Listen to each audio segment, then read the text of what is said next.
जुळे सोलापुरातील वानकर नगर येथील पत्रा शेडमधील होंडा दुचाकी गोडाऊनला सकाळी अचानक आग लागली. काही वेळातच ही आग अधिकच पसरली. या भीषण आगीत सुमारे 25 लाखांचे नुकसान झाल्याची शक्यता वर्तवली जात आहे. महापालिका अग्निशमन दलाने तत्परतेने प्रयत्न करून पाऊण तासात आग आटोक्यात आणली. अग्निशमन दलाने तत्परता दाखवून येथील सुमारे 2 कोटी रुपयांच्या गाड्यांसह साहित्य आगीपासून वाचवले.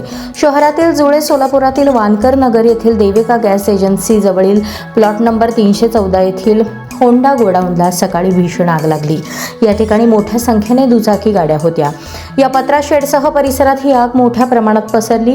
मोठ्या प्रमाणात धूर निघत होता.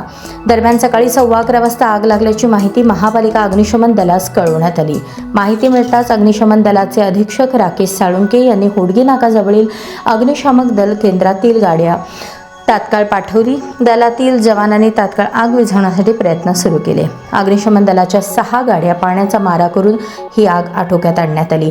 अग्निशमन दलाच्या जवानांनी या गोडाऊनमधील मोठ्या संख्येने असलेल्या दुचाक्या गाड्यांपर्यंत आग पोहोचण्यापूर्वी विझवली. त्यामुळे सुमारे 2 कोटींच्या गाड्या आणि साहित्य आगीपासून वाचवण्यात अग्निशमक दलाच्या पथकास यश आले.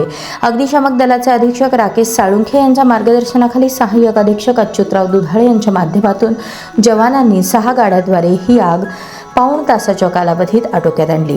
सर्वत्र पाण्याचा मारा करून अखेर आग विझवण्यात आली. या घटनेत कोणतीही जीवितहानी झाली नाही.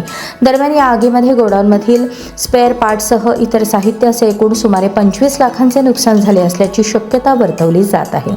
या ठिकाणी दुचाक्या गाड्यांना एक्सेसरीजचे साहित्य लावण्यात येत असल्याचे सांगण्यात आले. घटनास्थळी लोकांची मोठी गर्दी झाली होती.